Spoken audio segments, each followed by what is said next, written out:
sebagai dasar Bismillahirrahmanirrahim. Assalamualaikum warahmatullahi wabarakatuh. Alhamdulillah pada kesempatan kali ini kita bertemu kembali. Oke, kemarin kita sudah belajar tentang ruang dan interaksi antar ruang. Sekarang kita akan belajar tentang menjelaskan supaya kalian bisa menjelaskan pemahaman lokasi melalui peta, bisa mendeskripsikan letak dan luas wilayah Indonesia, menjelaskan iklim Indonesia, menjelaskan keadaan geologi wilayah Indonesia, menjelaskan rupa bumi wilayah Indonesia dan pengaruhnya terhadap kehidupan. Terus selain itu, kalian diharapkan setelah pembelajaran ini kalian bisa menjelaskan tata air wilayah Indonesia dan bisa menjelaskan persebaran jenis tanah di Indonesia.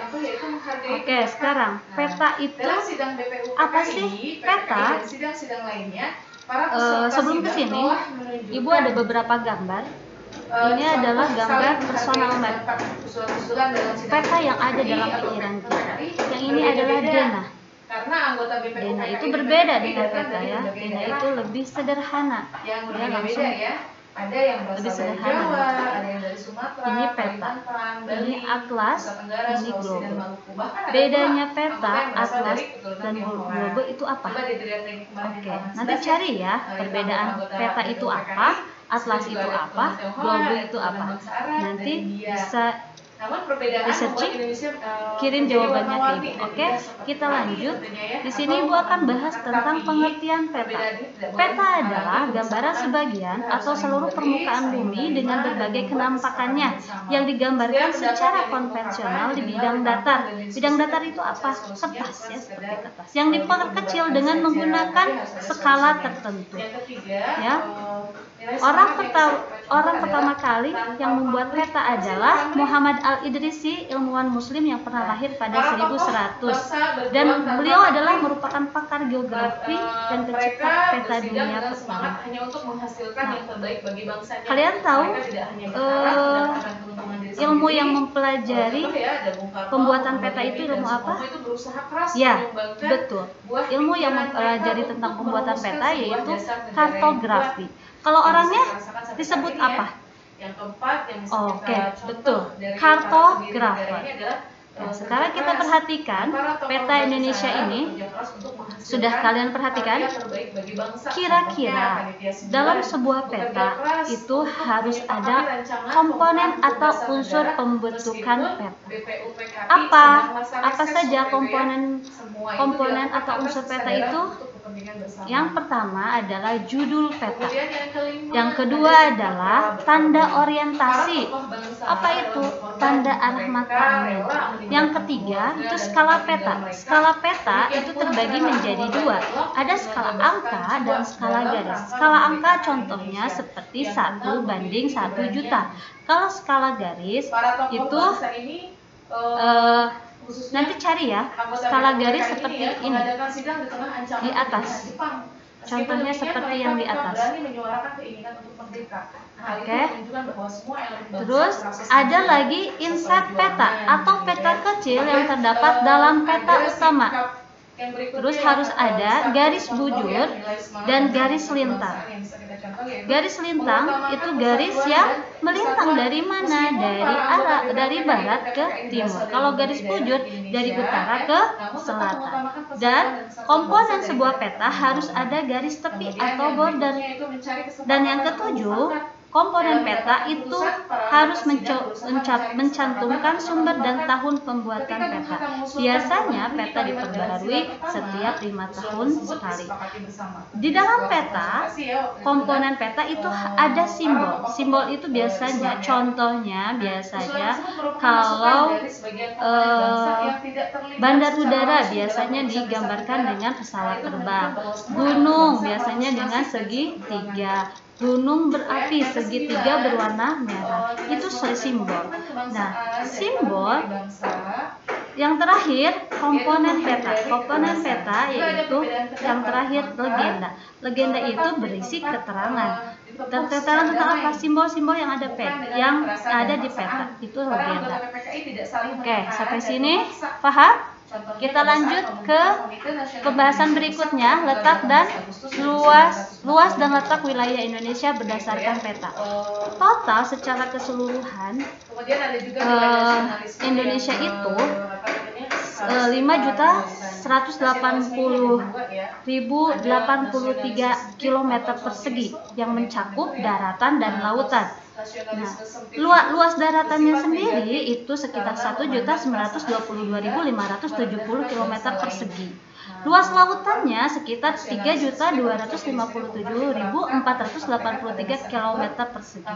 Nah, jumlah pulaunya di Indonesia itu sekitar 17.504 pulau dan bentang panjang wilayah sekitar 3.977 mil. Nah, batas lautan 12 mil laut dan zona ekonomi eksklusif 200 mil. Ini tentang luas Indonesia. Nah, batas wilayah Indonesia, kita perhatikan peta di bawah. Nah, batas wilayah Indonesia untuk sebelah utara itu ada Malaysia, Singapura, Laut Cina Selatan, Laut Sulawesi, dan Samudra Pasifik. Untuk batas baratnya ada Samudra Hindia. Oke, batas selatannya ada negara mana? Ada Australia, Timur Leste, dan Samudra Hindia. Batas timurnya ada negara mana? Ada Papua Nugini dan Samudra Pasifik. Itu batas wilayah Indonesia. Letak geografis Indonesia. Letak geografis itu apa sih? Ya, letak geografis adalah letak suatu negara terlihat dari kenyataan sebenarnya di muka bumi. Nah, secara geografis, Indonesia terletak di antara dua samudra dan dua benua. Samudra apa saja? Ada Samudra Pasifik dan Samudra Hindia, serta ada benua Asia dan benua Australia. Kalian bisa perhatikan gambar di samping. Oke, sudah. Kita setelah pengertian Indonesia itu terletak di antara dua samudra dan dua benua, dampaknya apa saja? Dampak letak geografis Indonesia, yang pertama, Indonesia mempunyai tiga iklim, yaitu iklim panas, iklim muson, dan iklim laut. Yang kedua, letak geografis Indonesia juga menyebabkan Indonesia memiliki dua musim. Nah, hal ini dipengaruhi oleh angin musim yang berhembus setiap 6 bulan sekali. Yang ketiga, selain itu, letak Indonesia yang berada di persilangan lalu lintas dunia membuat Indonesia sangat ramai dan menguntungkan jika ditinjau dari segi ekonominya. Dan begitupun karena dilintasi, maka sosial budayanya pun akan berkembang. Oke. Sekarang, letak astronomis. Letak astronomis adalah letak suatu wilayah berdasarkan garis lintang dan garis bujur. Nah, Indonesia berada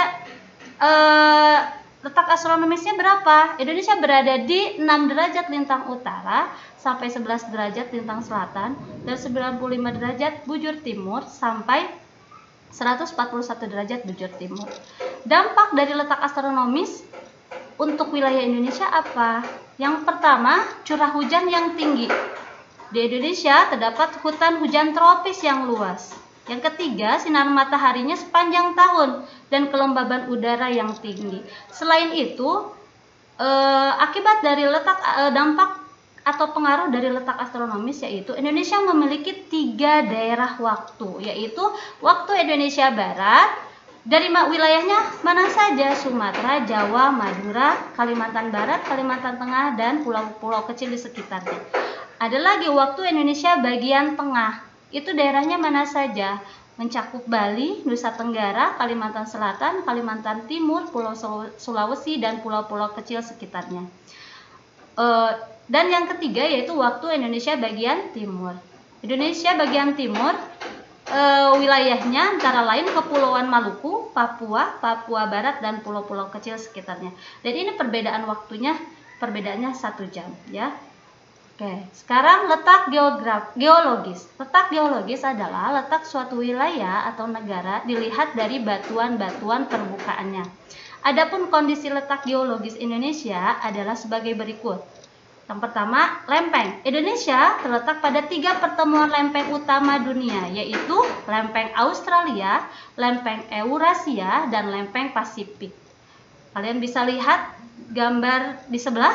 Nah, lempeng Eurasia dan lempeng Australia bertubrukan di lepas pantai barat Pulau Sumatera, lepas pantai selatan Pulau Jawa, lepas pantai selatan Pulau Nusa Tenggara, dan berbelok ke arah utara memasuki perairan Maluku sebelah selatan.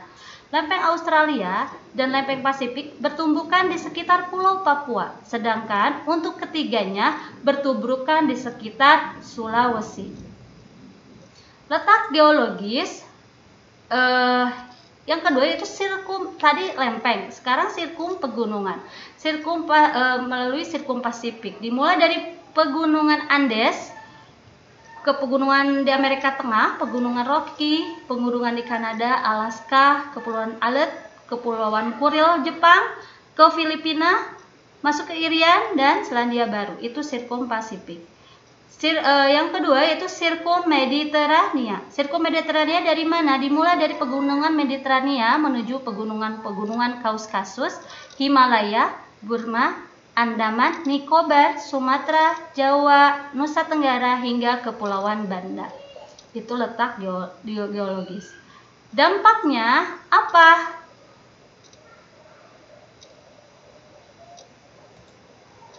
Dampak atau pengaruh letak geologis Indonesia.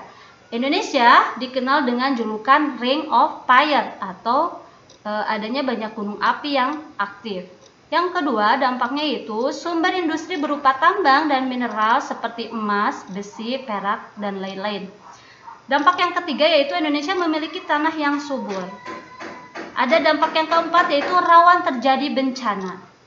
Nah, bencananya berupa apa? Biasanya gempa tektonik. Gempa tektonik adalah gempa yang disebabkan oleh aktivitas pergeseran lempeng tektonik secara mendadak dengan kekuatan yang kecil sampai besar. Kalau yang kedua itu gempa vulkanik. Gempa vulkanik adalah gempa bumi yang terjadi karena adanya aktivitas gunung berapi. Dan yang pengaruh yang kelima yaitu keanekaragaman hayati. Oke, kita saksikan video berikut. Ini adalah rupa bumi di Indonesia.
Oke, kita lanjut ke tata air Indonesia. Apa sih itu air? Ada yang tahu apa itu air? Oke, nanti bisa dicari ya pengertian dari air itu sendiri apa.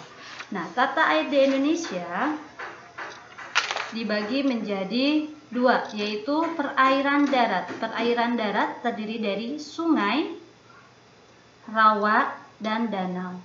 Sungai adalah aliran yang bergerak melalui saluran yang memanjang mulai dari pegunungan atau perbukitan sebagai sumber mata air, melewati daratan rendah hingga bermuara ke danau, rawa, dan laut. Nah, itu sungai. Sungai itu bisa dimanfaatkan untuk kehidupan. Nah, sungai-sungai di Indonesia umumnya dimanfaatkan masyarakat untuk keperluan air minum, mandi, dan mencuci. Yang kedua, kebutuhan untuk pengairan area pertanian. Yang ketiga, sungai juga bisa dimanfaatkan sebagai pembangkit tenaga listrik. Yang keempat, sungai digunakan untuk budidaya perikanan air tawar. Yang kelima, sarana lalu lintas air. Yang keenam, sumber bahan bangunan seperti pasir, kerikil, dan batu kali. Yang ketujuh, sebagai sarana industri seperti produksi air mineral. Dan yang berikutnya yaitu adalah rawa. Rawa itu apa? Nah, ada yang tahu? Nah, biasanya nanti cari tahu ya, rawa itu apa. Sumber air rawa itu bisa berasal dari air hujan, air sungai, mata air, atau dari air banjir, dan bisa juga dari air pasang surut. Itu rawa, sumber airnya. Nah, meskipun dia menggenang gitu ya, tidak mengalir, tapi rawa dapat dimanfaatkan untuk hal-hal berikut ini, yaitu yang pertama sebagai daerah pertambakan, membudidayakan ikan, udang, dan kepiting. Yang kedua, kayu mangrove-nya cukup baik untuk bahan bangunan dan kayu bakar. Yang ketiga, menjadi kawasan cagar alam dan suaka marga satwa. Yang keempat, apabila rawa sedang kering dapat dimanfaatkan untuk lahan pertanian. Dan yang kelima, rawa sebagai sumber cadangan air di kala musim kemarau. Perairan darat yang ketiga yaitu danau. Danau itu apa? Ya, cekungan luas di dataran yang menjadi tempat penampungan air di sekitarnya. Nah, air danau itu bisa berasal dari air hujan, air sungai, air tanah, dan mata air. Dan yang kedua yaitu perairan laut. Sebagian besar permukaan bumi merupakan hamparan air laut. Nah, laut menjadi salah satu potensi sumber daya alam yang amat berarti bagi kehidupan. Nah, di dalam laut terkandung apa saja? Ada ikan, sumber daya mineral, energi, dan itu dibutuhkan oleh manusia. Ya. Nah, laut itu apa sih? Laut itu kumpulan air asing dalam jumlah yang banyak dan luas yang memisahkan benua atau pulau yang satu dengan benua atau pulau yang lain. Nah, lautan atau samudra adalah lautan yang luas sekali. Nah, penduduk Indonesia umumnya memanfaatkan laut berupa kekayaan laut dan pesisirnya, di antaranya sebagai prasarana transportasi yang menghubungkan antar wilayah. Yang kedua, sumber makanan, terutama berbagai jenis ikan. Yang ketiga, pasang surut laut dapat digunakan untuk pembangkit tenaga listrik. Yang keempat, sebagai tempat olahraga dan rekreasi. Yang kelima, sebagai sarana pendidikan dan penelitian. Yang keenam, tumbuhan laut dapat diambil untuk bahan baku obat-obatan dan kosmetik. Dan yang ketujuh, laut merupakan komponen penting sebagai pengatur iklim. Itu perairan laut. Kita beralih ke jenis tanah di Indonesia. Jenis tanah di Indonesia ada tanah aluvial, ada tanah humus, tanah gambut, tanah laterit, tanah padsol, tanah litosol, tanah mediteran, dan tanah renzina. Untuk ada di mananya, tolong di searching ya. Ada di daerah mana di Indonesia tanah aluvial itu tepatnya ada di mana, tanah humus banyaknya di mana, pengertiannya apa ya. Oke, ini flora dan fauna Indonesia.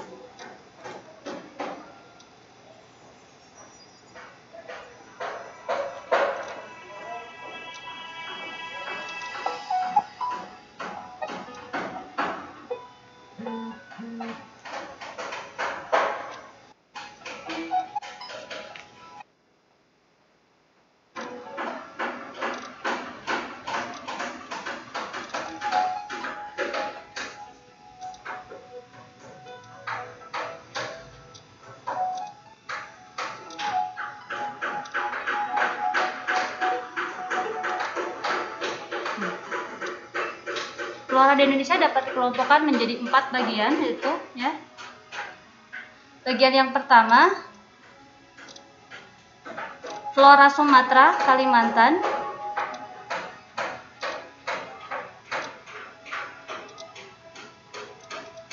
Jenis flora di wilayah ini dipengaruhi oleh iklim AF yang mempunyai curah hujan dan kelembaban yang tinggi. Nah, vegetasi paling dominan di kawasan ini adalah hutan hujan tropis yang lebat dengan spesies tumbuhan. Contohnya yaitu kayu meranti. Nah, kawasan ini juga memiliki hutan mangrove yang biasa tumbuh di pinggiran pantai dan di muara sungai. Beberapa contoh tumbuhan lain yang ada di kawasan ini adalah Rafflesia arnoldi.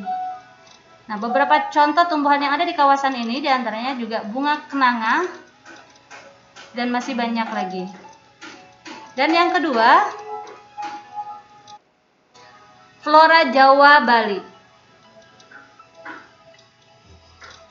Jawa dan Bali memiliki iklim yang berbeda, di mana Jawa bagian barat beriklim AF, sedangkan semakin ke arah timur berubah menjadi iklim AM dan AW. Akhirnya timbul kawasan vegetasi. Nah, hutan hujan tropis.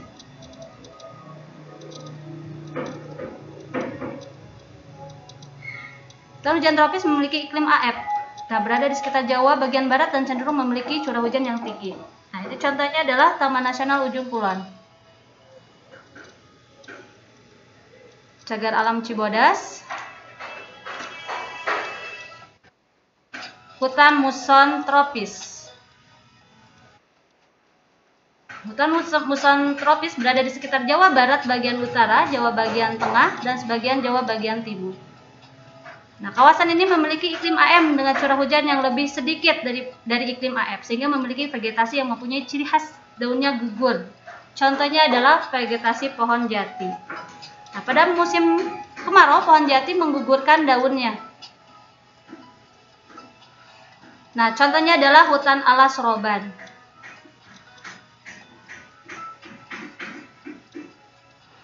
Nah, ini adalah sabana tropis. Sabana tropis berada di kawasan Jawa bagian timur sampai Bali. Iklim yang mendominasi di sabana tropis ini adalah iklim awet yang memiliki curah hujan yang sedikit. Contohnya adalah Cagar Alam Baluran, Jawa Timur. Contoh kawasan vegetasi sabana yang lainnya itu loh, Taman Nasional Bali Barat. Dan yang ketiga adalah kawasan Weles, flora kawasan Weles.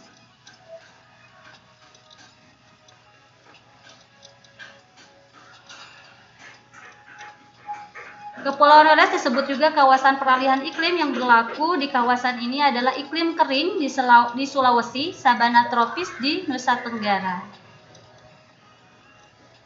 Alfred R. Wallace menetapkan Pulau Sulawesi, Timor Kepulauan Maluku, dan Nusa Tenggara sebagai wilayah khusus yang disebut Kepulauan Weles. Kepulauan Weles dibatasi oleh garis Weles yang memisahkan Kepulauan Weles dengan Jawa, Sumatera, dan Kalimantan, serta garis Weber yang memisahkan Kepulauan Weles dengan Papua dan Maluku. Contoh cagar alam yang melindungi vegetasi di kawasan peralihan adalah Cagar Alam Pulau Komodo,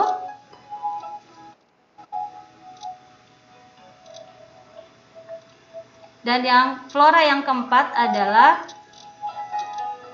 flora Papua.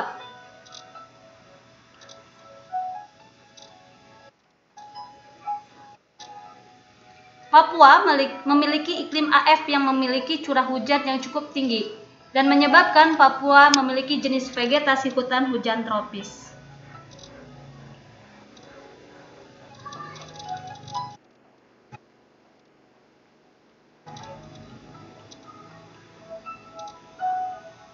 Hutan hujan tropis Papua memiliki vegetasi berupa pahan eukaliptus sama seperti yang ada di Queensland atau Australia Utara.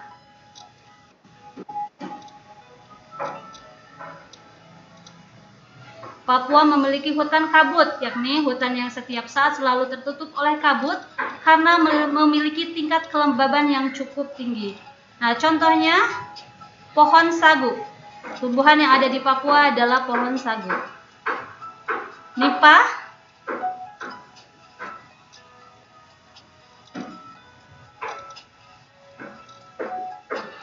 oke, itu adalah flora yang ada di Indonesia. Ini fauna yang ada di Indonesia. Dibagi menjadi peta persebaran fauna di Indonesia berdasarkan garis Weber dan garis Wallace. Nah, dibagi menjadi 3, yaitu tipe asiatis, tipe peralihan, dan tipe australis. Nah, tipe asiatis seperti harimau Sumatera, orangutan, badak, gajah. Tipe peralihan komodo, babi rusa, anoa. Tipe australis kasuari, burung cendrawasih. Ya, itu contoh-contoh fauna di Indonesia. Oke, sekian dari Ibu. Pertemuan kali ini Ibu akhiri. Wabillahi taufik wal hidayah. Wassalamualaikum warahmatullahi wabarakatuh. Iya.